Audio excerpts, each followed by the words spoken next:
Hey everyone, Andrew here, and it's time for the top 5 best and worst films of 2023. This is definitely coming out late in the month. I try to always throw in as many as I can, because I don't want a repeat of that year where it's like I did this list and then immediately I watched Table 19 and was like, dang it, that would have been my number 1 worst film of the year. I try to shove in as many films as I can at the end, which caused a major shakeup with some of this, because there are some films that were always in my bottom 5 that are no longer in my bottom 5 because I saw something worse in the last couple days. Like, we had an interesting year because last year, like, there was a lot of 4.5s and like 2.5s. It was all kind of in the middle. This year, it's like there was definitely a bunch in the middle, but there was like some really great 5 out of 5s for me. And then this was also a year where I had some 0.5 out of 5s for me, like just some of the worst trash I've seen. Like, a few of these I've already kind of talked about, so I'm gonna brush over a couple really fast when I get into them, but it's one of those things like, should we even do these kinds of lists anymore as a society? Because people work hard on these those films, and there's a lot of people behind them, this and the other, but I've always thought that criticism was important. Like, if a person makes a bad film, they need to be told that the film is bad, and they need to understand why the choices they made didn't work. It is how you grow, it is how you change, it is how you evolve. If you do any type of artistic anything, criticism is needed. It makes you better. Now, if they're just like, oh, the film sucks and I can't tell you why, then that's pointless and we don't need that kind of thing. But if you can point out stuff that, if you'd done this, it would have been better, it can help a lot. So, you know me, I like to start out with the worst, so today we will be going over the top 5 worst films of 2023.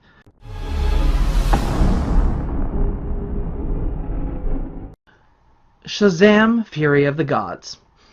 Now, if you watched my DCEU film from last month, you'll know that I talked about that, and I had that as my least favorite DCEU film of all time. And it's still there, and it's still one of the worst things. It is still a terrible, terrible superhero film. Like, I'm not going to go into huge details. I went a little bit more in there, but it's like just bad directing, bad acting, bad story, bad script, bad writing, uninteresting characters, stupid action. I don't deserve these powers, if I'm being honest. Like, what am I even contributing? Some of the most talented people in the world on this film, and you made this dreck that is almost unwatchable. Like, I just threw a truck at a dragon. I love my life. Like, just why is this film this bad? Because I didn't like the first Shazam that much, but this is just dreck, and nothing about it works. It is completely unfunny. I mean, the characters are terrible. The villains have nothing to do. Lucy Liu is there just sitting on the back of a dragon for like an hour and a half. It's just, there's just very little redeeming in this. Like, some of the action scenes are all right, and the old man wizard character is pretty decent. Everyone can be worthy. Let's give it a chance. Now go fight for your family. Go fight for the world. This is definitely not the worst comic book film I've seen. I did a list on those. This wouldn't make my bottom 5, but it would make my dishonorable mentions, because there's just not much here.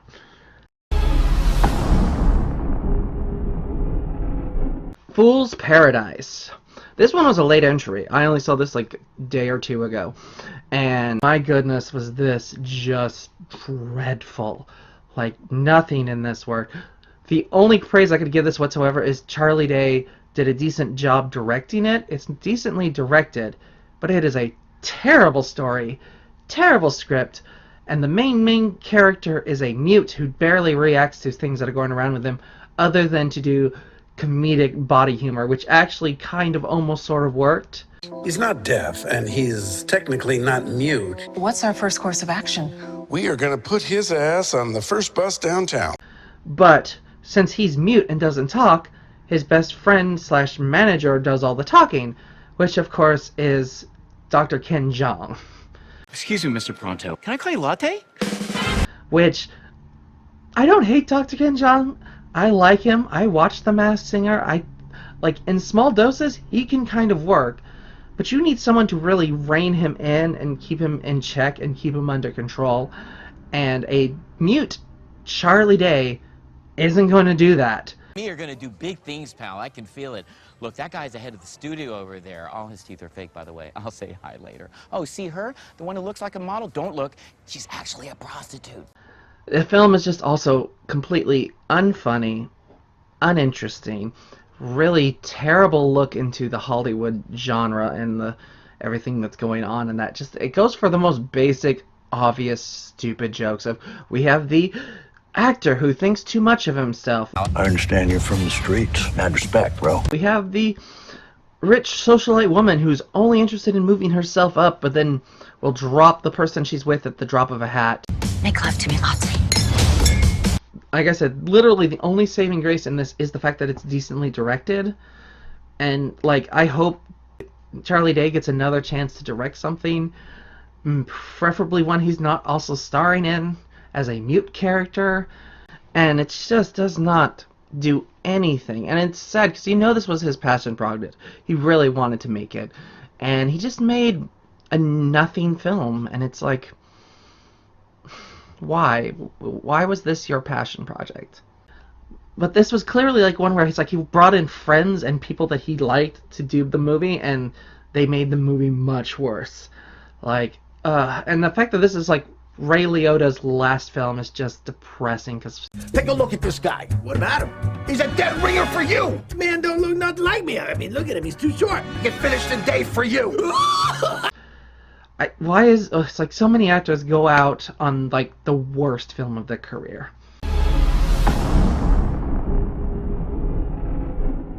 Winnie the Pooh, Blood and Honey. Like, this has popped up on most people's worst of lists. I've seen this on a lot of people's #1 of their worst films of the year, and I 100% get it. It is a trash film from the start. Like, you can tell from the intro this is not going to be good in any sense.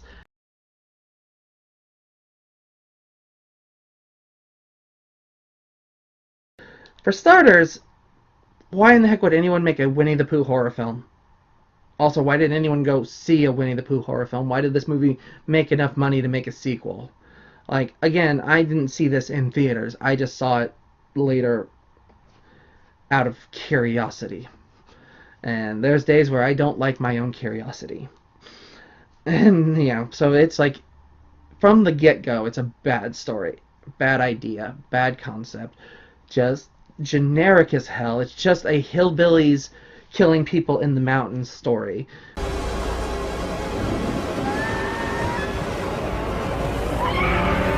But now they wear a Winnie the Pooh and a pig mask. And they didn't even make the pig mask look like Piglet. It's just a generic-ish pig mask. In fact, it's a film where you really can tell that if they chose to, they could cut out all of the Winnie the Pooh references and make it anything else. It is so boring, so uninteresting. None of the kills are interesting or creative or violent enough. Nothing in it is fun, nothing in it is creative, nothing in it is good. However, if you look into the people that made the film, the director and the studio and the people behind it, you will know that this is their MO. They make a lot of trash mockbuster films. They made the a Killer Christmas Tree one. They made, you know, Humpty Dumpty, and they make garbage films that are garbage. And this one only even made it to theaters because of the Winnie the Pooh titling. But they at least took it seriously. The actors and the performers actually treated it like it was a serious horror film. They didn't. It isn't too goofy. It isn't too ridiculous. Sometimes, honestly, the film needed that, considering what it is. Could have used a little bit more humor. But I have to respect the at least attempt to take this as a serious horror film and play it straight. Like, the gentleman playing Christopher Robin is like the outstanding performance, because he really gives you that anguish and that feeling about stuff. To be friends, why are you doing this, please? I would have never left, I swear, I swear. I gotta wonder, though, did anyone go into this film thinking it was going to be remotely good? Like, it's Winnie the Pooh, Blood and Honey. Like, I knew from the first trailer that this film was going to be garbage. Like, I only watched it because I was bored one day.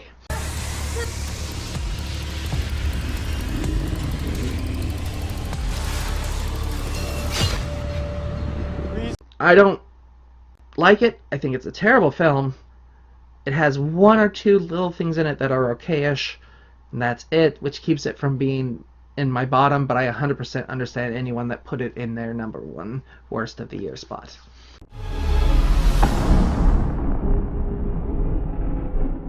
Baby Cat.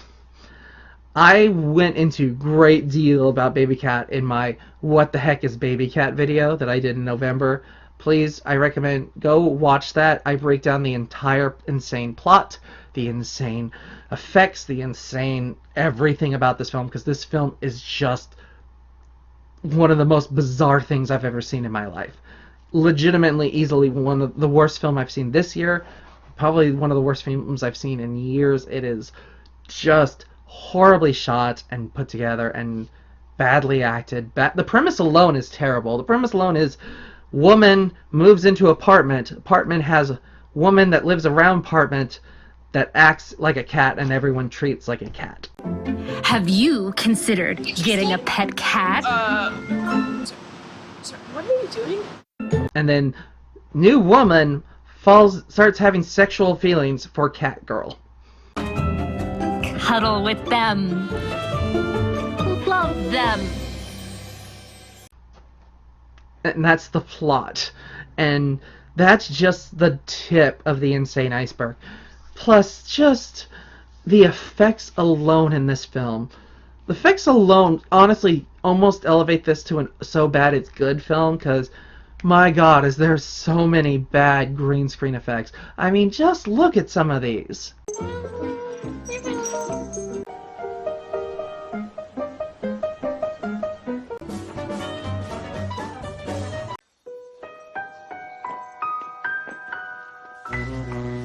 Create a new breed of super soldier. Like, really? What the heck were these? Why? Because you had to do this intentionally. This is not something you do by accident. Definitely not in every single scene that has a green screen in it. Jeez Louise, like, ugh. Add in the absolutely terrible acting, the bad villain who is dubbed over by somebody else, and they don't even bother trying to sync the voice to the speaking part. It's now I have the power of the bear. I have the power of the bear, the strength, the ferocity. It's just, ugh. This honestly could have easily been my number one. Very easily. However, I have to give it 1 point of goodness to it, and that is the lead actress. She does a really good job in this. She legitimately is trying to elevate this Drek. I do not want a government super soldier as my partner who in their free time dresses up as a cat. Tell me you love me. Tell me. God, tell me! She puts a lot of effort and a lot of stuff to make this a good film. It doesn't work. She's let down every single time by all of the other things that are going on in the film, but at least she's putting an effort into it. And, like, I have to give a little bit of credit and a little bit of stuff to, like, films like this and Winnie the Pooh, Blood and Honey, because you go into it and you know this is going to be trash. I mean, a film with this as the poster is a trash film, and you got to keep your expectations as low as possible. And mine was on the floor for this one, and it managed to go under the floor. Like, this film is like 4 feet deep underneath the ground level of just trash. But it was not my least favorite film of the year. It is definitely the worst made film of the year. Before we get into that number one, though, let's have some dishonorable mentions. Now, a film that almost made the list. Like, legitimately, it was on the list until I watched Fool's Paradise. And I ended up bumping this one up 2 spots. Like, it was number 4 originally. And then I was like, I had to re-look at it and rethink about it. And I go, okay, it's terrible. It is not worse than Shazam or Fool's Paradise, and that is something is wrong with the children. This is a very generic, very boring, very blah, stupid horror film where a group of friends with their kids go traveling through the jungle, find this ancient temple, go inside with no kind of protection whatsoever, slide down a dark hallway, and one of them, when that one comes back, seems like a completely different person. And then they start taking each other out and taking them to the temple and bringing them back as these new zombified people until everybody is dead. I'm saving you time. You don't need to see this. It is boring. It is ugly. It is uninteresting. It is dry. This is a film, though, however, where I have to acknowledge I could have given it a pass. I could have been more accepting of it had I liked a single character in the film. It's a waste of time. Don't bother. Another one that nearly made it onto the bottom 5 list, and it's kind of surprising because this one has a really high popularity. Like, it has a 95% on Rotten Tomato, and a lot of people loved it, and I just couldn't get into it. And it was Dream Scenario with Nicolas Cage. Basically, Nicolas Cage plays a frumpy teacher who is basically not doing anything with his life and is tired with it, and then people randomly start seeing him in their dreams, and this makes him an overnight celebrity. And then the dream version of him starts attacking people, and all of the people start hating on Nicolas Cage and start thinking he's going to try to kill them or attack them in reality, and ends up resulting in him like losing his job, losing his wife. It's just not interesting or fun to me at all. Like, the concept itself was okay-ish, but I didn't really like the messages of the film and what it was going for. Like, the message of the film was like, you know, the dangers of internet celebrity and then how bad cancel culture can get. And it's like, I could see some of these messages working, but the fact that Nicolas Cage's character didn't do anything in these films. Like, him that's attacking them in his dreams, it's not like he's controlling that guy. He's not doing an Inception. He's not going into your dreams to try to kill you. He's not Freddy Krueger. Although they try to tie him into Freddy Krueger, which... I just couldn't stand Nicolas Cage's character. I couldn't stand any of the characters in it, honestly. I found them uninteresting and unsympathetic and just not fun to look at or watch. Like, Nicolas Cage's character is clearly going through, like, late midlife crisis. Like, between him talking to old exes and wanting to be more active, and then when this dream thing starts popping up, his family's like, well, you should probably lay low, and then he immediately goes onto a radio talk show and, you know, tries to become famous off of the stupid dream thing. And then there's a whole thing where he, like, tries to seduce this woman who, like, had a sex dream about him, so he tries to recreate it. It just backfires horribly. Like, yeah, it's not a likable character from him, and I love Nicolas Cage. I want him to succeed. I really liked the last few films that he's done, but this one just doesn't work for me. It reminds me a lot of The Weatherman from him, which if you like that film, you probably would like Dream Scenario. I couldn't stand him in Weatherman, and I can't stand him in this. The only reason this one really isn't in the bottom 5 is because I know a lot of people really liked it, and I can see a scenario where I change my mind about it. Like, I try to keep the bottom 5 stuff like, no, these ones are trash and you're probably never going to change my opinion about them. Dream Scenario, I feel if I was in the right scenario and I gave it the right amount of focus and tried really hard to connect to it, it might become possible, if not actually good. As it is, though, it really wasn't for me, and it didn't do anything of interest for me whatsoever. We had a really bad horror prequel in Pet Sematari's Bloodlines, which the last Pet Sematary film wasn't good, so why are we making a prequel? Also, it's a prequel that makes no sense, because if Jed knows all this stuff from the events of this prequel, why the hell would he ever show anyone where that freaking Pet Sematary Bring Back the Dead thing is? Like, he would just not. He would just tell the guy that had his cat or dog killed, be like, just let the kids deal with it. Better, dead is better, and just leave it at that. He should have never shown him. If these events happen, he would have never shown him where that stupid cemetery was. Also, a thing that drove me nuts in the film is they kept showing the pet cemetery, the fake one, the one that the kids would actually bury pets in. That, you know, that's the one that you think of when you think of Pet Cemetery, was the weird misspelled letters and the little spiral and this, that, and the other.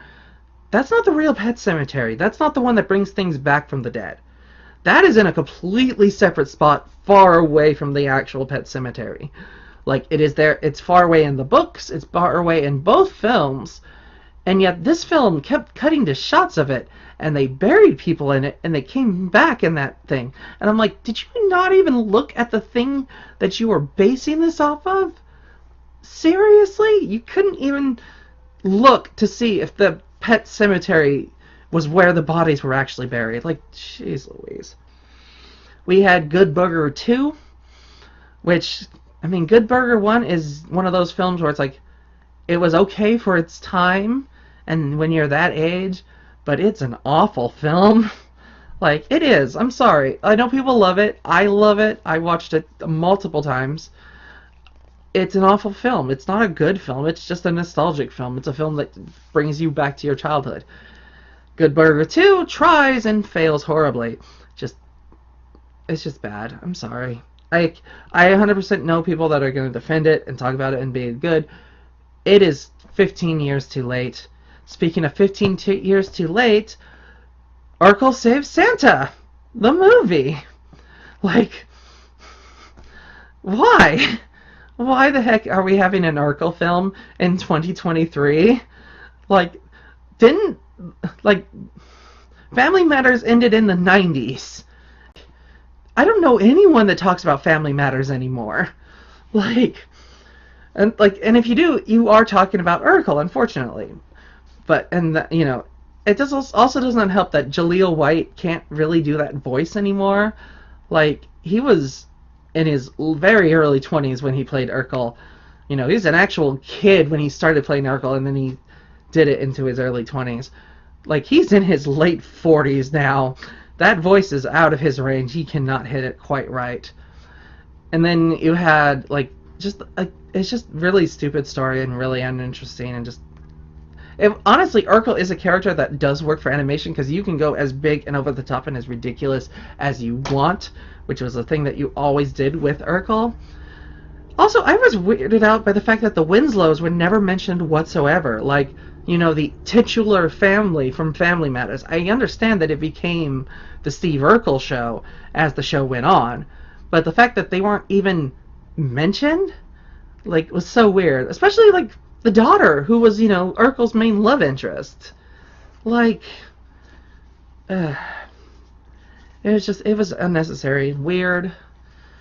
We had Paint with Owen Wilson's playing a Bob Ross-like character. That was definitely not Bob Ross. And it's kind of sad, because honestly, I was kind of interested in this, and I think Owen Wilson could have probably done a decent Bob Ross biopic. But instead they did this weird SNL sketch-like thing where it's like Bob Ross getting replaced by new painter. It was unfunny, uninteresting. The characters are terrible. The writing is terrible. And like I said, it's annoying because Owen Wilson could do a pretty good Bob Ross. Like, I could see him doing a show like Bob Ross's and just talking to people and telling stories with his smooth voice and making it work. Like, he's one of those actors that I could actually see making a career out of something like that if he wanted to do that. You know, provided he doesn't go into the Owen Wilsonisms of... Wow, 7 projects. Wow. Could be our... Wow. Yeah. Wow. Right? Nice. It was just... It's not funny, and it was a complete waste of a talented cast. We had 3 films from Jason Statham this year, and all of them were bad. We had Expendables 4, which was god-awful, had really bad story. They killed off Sylvester Stallone's character in the first 10 minutes, only to bring him back at the end for no reason. It was badly focused. Most of the people that were part of the original one refused to come back, so you just had a slew of new people, and then also Dolph Lundgren, who was like one of the few saving graces of the film. And then you had Megan Fox playing the girlfriend that was just her on autopilot again, which she usually is.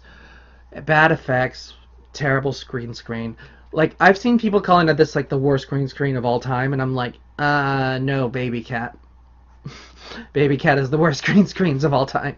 Like, this is still bad, but, you know, after Baby Cat, I can't really chastise too many films for terrible green screen. But, yeah, there's just nothing in that works. You had The Meg 2, which was a sequel nobody wanted. They just basically did this first film again, but with even more of the bad qualities from the first one. It's just a lot of talking and arguing and going through deep sea exploration, and so boring and so uninteresting. Much like the first one, the last 20 minutes are great, and then the entire rest of the film is absolute garbage. So even his one kind of okayish film, which was Operation Fortune Rusa del Gore, was passable but not good. Like, it was a really boring spy film. It didn't have anything interesting or anything creative to say. Literally, the only thing kind of good about it was the cast. Hugh Grant tried to give a decent performance. I really liked seeing Josh Hartnett back in a role. Granted, he did a much better film that may or may not be in my top 5 this year. But even like Aubrey Plaza, who I love Aubrey Plaza. They just didn't give her anything to do, or any of them anything to do. It was just a very generic, uninteresting action film. Much like John Woo's Silent Night. Like, John Woo came back in the first big, U.S. film he's done in a long time, and he made a really generic, bare bones, basic action film that had none of the John Wooisms in it. It wasn't over the top. It was actually incredibly grounded and incredibly realistic in its depictions. Like, the concept was fine. Like, the story was fine about going and getting revenge on the people who killed your son. Like, that's fine. Some of the action was okay. The problem is the entire concept of what is going on with the main character, which is that after his accident, he is mute, and also his hearing is impaired. So the entire film is shot from his perspective. So no one speaks.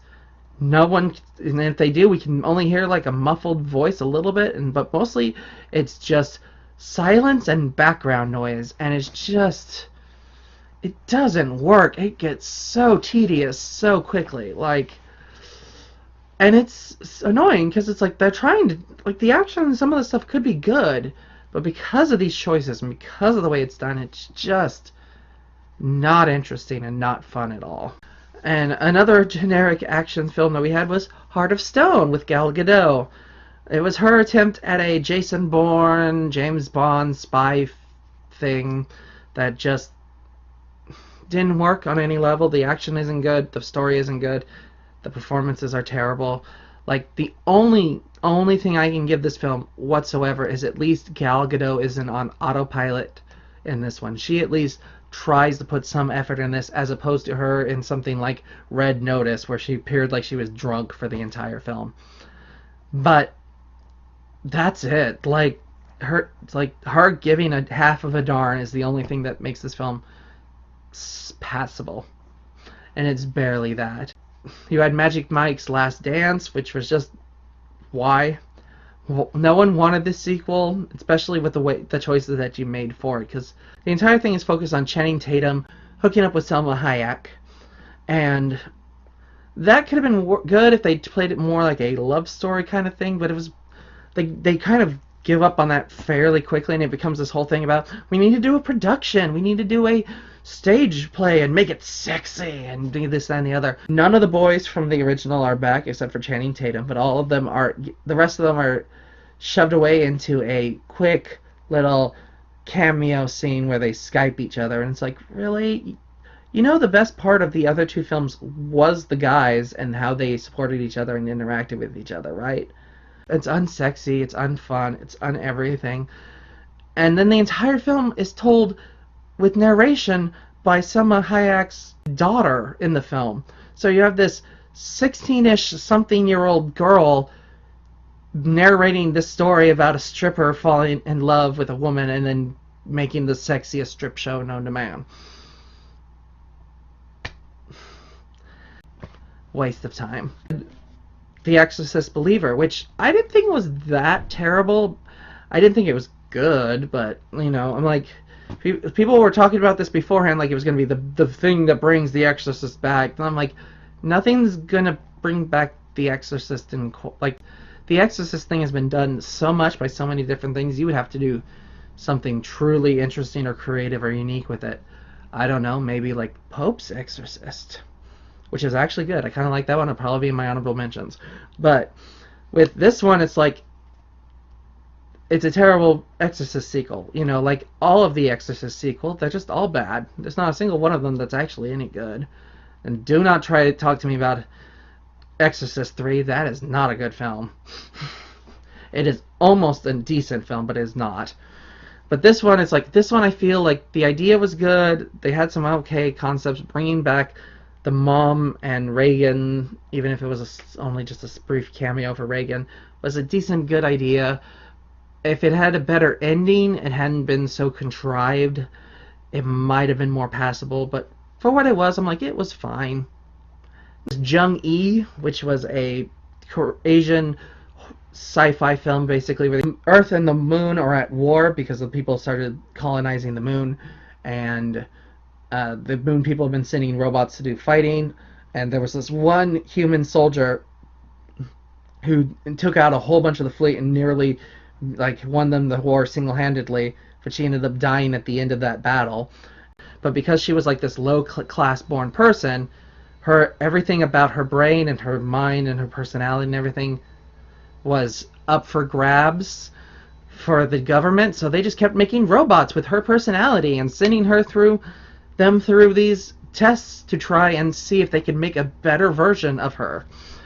And her daughter was running the project and seemed fine with it the entire film until like the last 15 minutes, where she took one of the robots, gave it her mom's personality, helped it escape, and then she died in the process, and the robot got to be free and out in the world.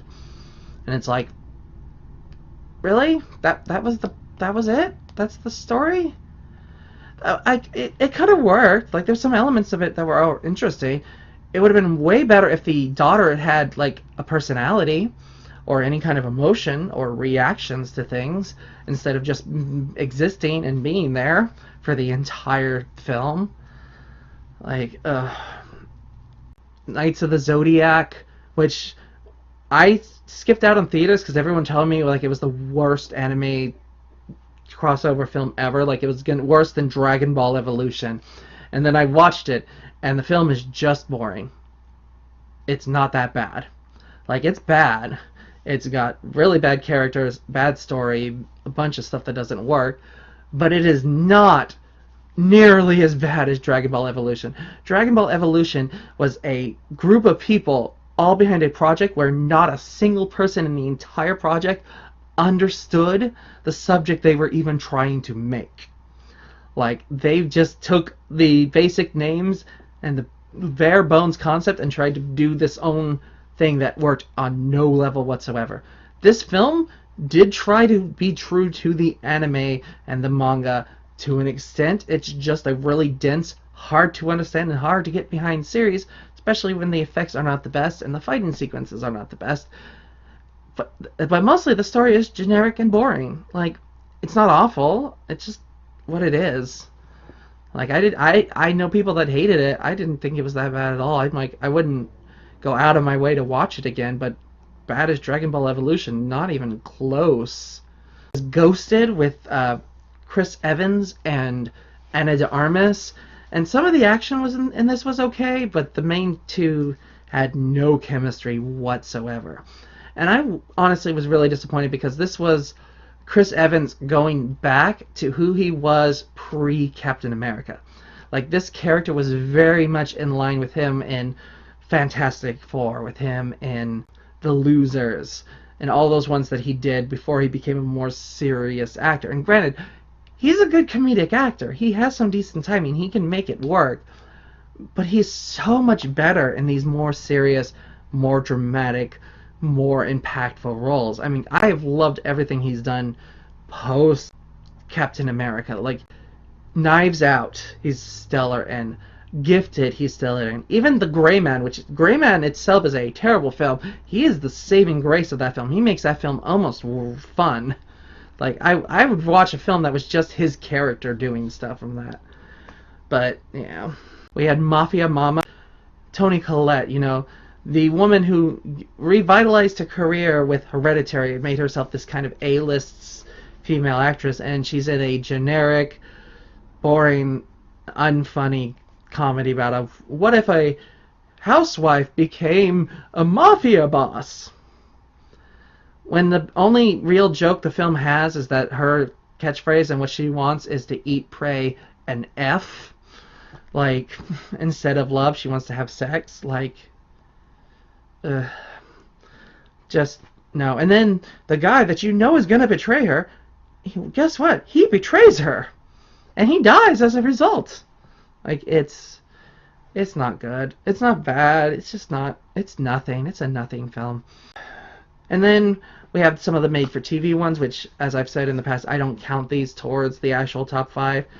If I did, this film would be probably number 1, because it was easily the worst film I saw this year. Haul Out the Holly, Lit Up. Now, I hated the first Haul Out the Holly. Like, I don't like the idea of it. I didn't like the way it was done. I did not like its agenda, because Haul Out the Holly is very much a pro-homeowners association film and stories. It's like, it is literally the story where it's like, the main girl, played by Lacey Chabert, is gone to her parents' house for Christmas. The parents are on vacation. She just wants a quiet Christmas left alone, and the leader of the home association will not stop bugging her and constantly showing up at her house and telling her she has to put up decorations and they have to be this height and this style. And I hated the first one. Like, if that guy had shown up on my porch, the second time he came on my porch, I would have had a shotgun in his mouth. Like, no, like, you do not get to tell, like, you can write up any complaint you want. I'm not doing shit for you. Like, and then you have this one, where at the end of that one, those two characters, Lacey Chabert and that guy, are now a couple, and it's a year later, and they've been a couple for a year. So not only is she now accepting of his obsessive, insane behavior, but she is supporting it and providing her own and telling him about things that are none of his business and making, you know, everyone's lives miserable. Like, and then you bring in this new family that are the Christmas people, and they want to make the biggest, bestest Christmas ever, but that breaks the homeowners association, so now they're fighting over, and just, oh, put a bullet in my brain. Like, God. And it has such a good cast, and they're doing nothing with them. I literally just looked and saw a review that said this is better than the first, and no, it's freaking not. Do not give me this. This is trashiest of trashy trash. I want to burn it in fire. Literally, I wrote a review for it that just ended with F the Homeowners Association, F this film, and F Hallmark for making it. And that's my feeling on it. Honestly, would have made number 1 if I counted these Hallmark films as films that could win.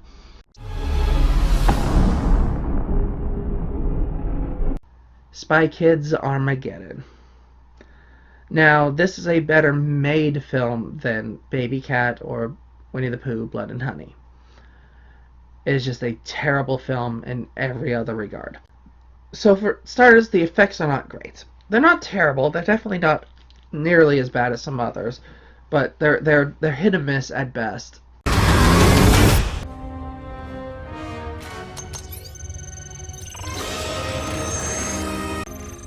Aww, those robots are so scary.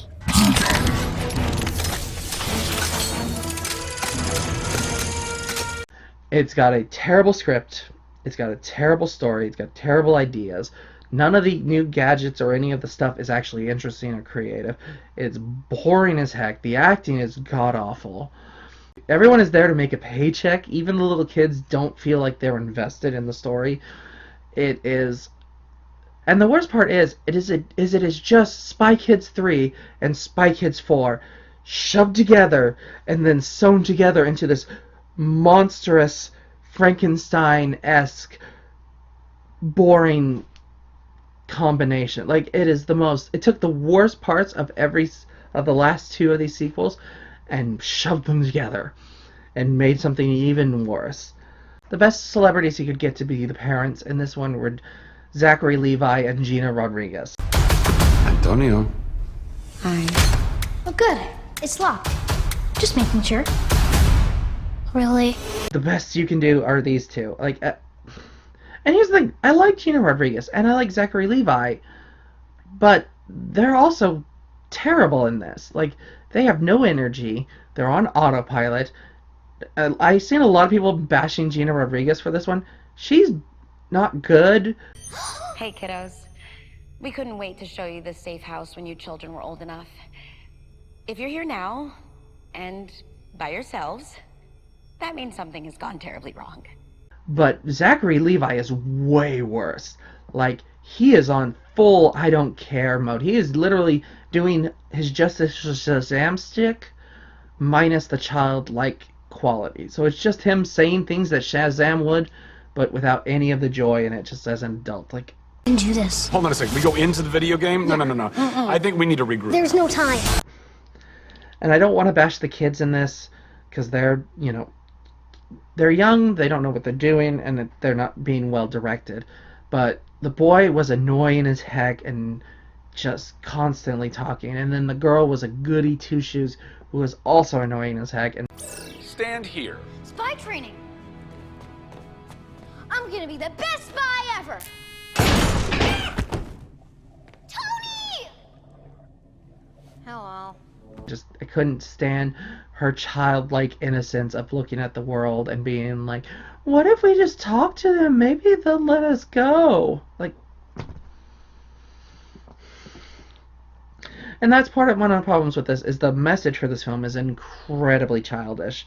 Like, they talk about who created the Armageddon Code and where they got it, and it's like, it was this scientist who was building these dangerous devices, so we went and fought him and stopped him. And the daughter's like, did you try talking to him? Maybe if you talked to him, he might have become a better person. Like, if these characters came back in another one, which better not, jeez Louise, let this franchise be dead for finally. Like, it should have been dead after 4, like, goodness. But if they come back and it's the same attitude, I want Dark Knight Joker to show up and just show her what the real world is like. Because there are people that you will never convince to be good. And that was one of the problems, is the messages of the film are weird and don't work. Like, there's that one, there's a whole technology message that gets muddled and you don't understand, because it starts off being very anti-technology and not using tech, and the dad being very much against the kids using and having technology, and that technology is bad and rotting their brains. The main characters want to play video games and want to use technology, but the parents keep saying no. But because the kids played video games and know how to do these things, they're able to save the world. So what was your message? The parents that are very much controlling and don't want their kids to have technology and all this, so that no one gets the Armageddon Code that's in their house. Which, why was the Armageddon Code in your house if it was this dangerous and this powerful? Why wasn't it in a bunker in the middle of nowhere surrounded by 50 armed guards? Like, why would you keep this in your house with your children? Something is happening. It's all over the world. It's like somebody combined a virus with the Armageddon Code. I give Winnie the Pooh and Baby Cat a little bit of slack because they had no chance of being good. Like, they had maybe 1% chance of being even watchable. But Spy Kids 5 should have had at least been watchable. Like, even 4, which is bad, is at least watchable. And at least has a couple people in it that are worth looking for. Like, the villain in 4 is actually decent. Seeing, Jessica Alba in there, seeing the return of the original Spy Kids now as adults, there's nothing in this. Literally, the biggest, celebrity in this film is Zachary Levi. That's it. There's no other big star in this whatsoever. And it's like, you really... Rodriguez, what happened? You used to be one of the coolest... unique, interesting directors in all of Hollywood who could get anyone to come do your movie because you'd only film them for like an hour and they could go home, but they'd be a big part of your movie. And the best you can do now is this trash that is, like, it's a better made film than Baby Cat, but I was able to rewatch Baby Cat 2 or 3 times so I could do the editing and make that video about it. I could barely finish Spy Kids the first time. I watched it twice just to be sure it was still worse than Baby Cat. And I barely made it through the second time as well. Because there is not a single solitary saving grace in the entire film. Not a one. The only thing I could even try to give it praise for would have been the villain. We are dealing with a highly intelligent enemy. Shall we? Because he at least had some kind of energy and some kind of thing to it. Except, he's just the villains from 3 and 4, shoved together. So anything he does isn't even that good.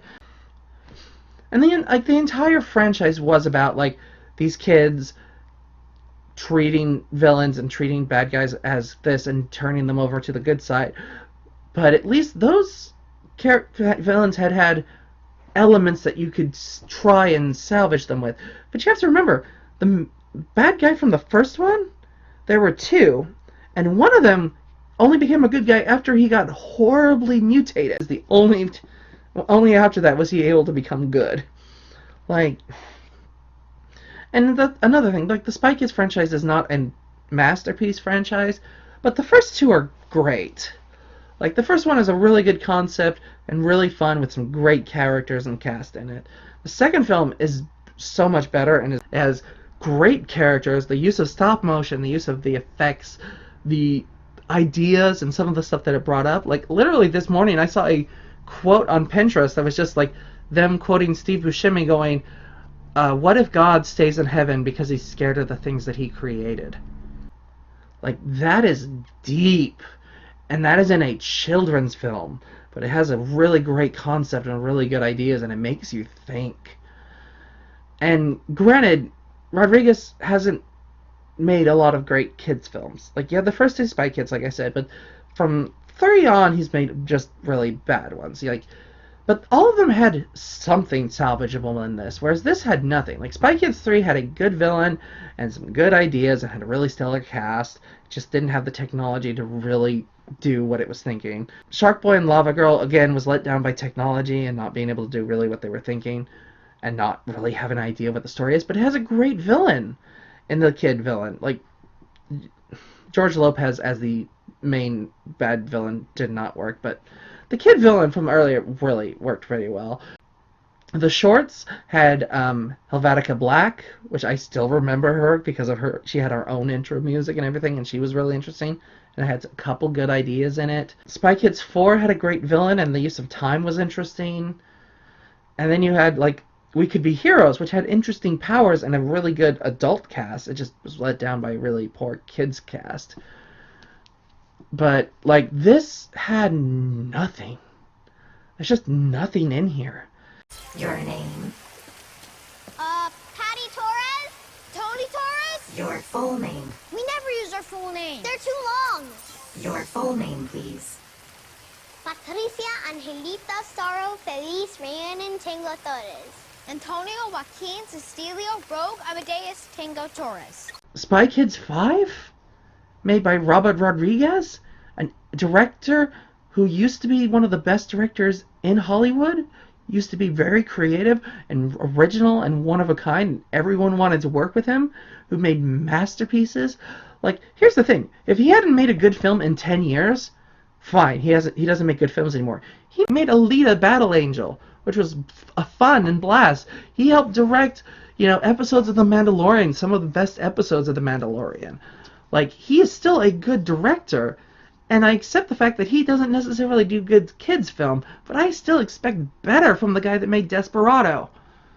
I expect better from the guy that made Spy Kids.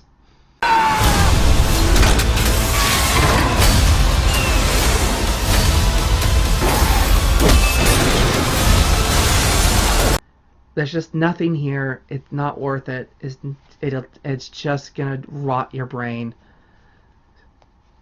Worst film that I saw this year, easily. Well,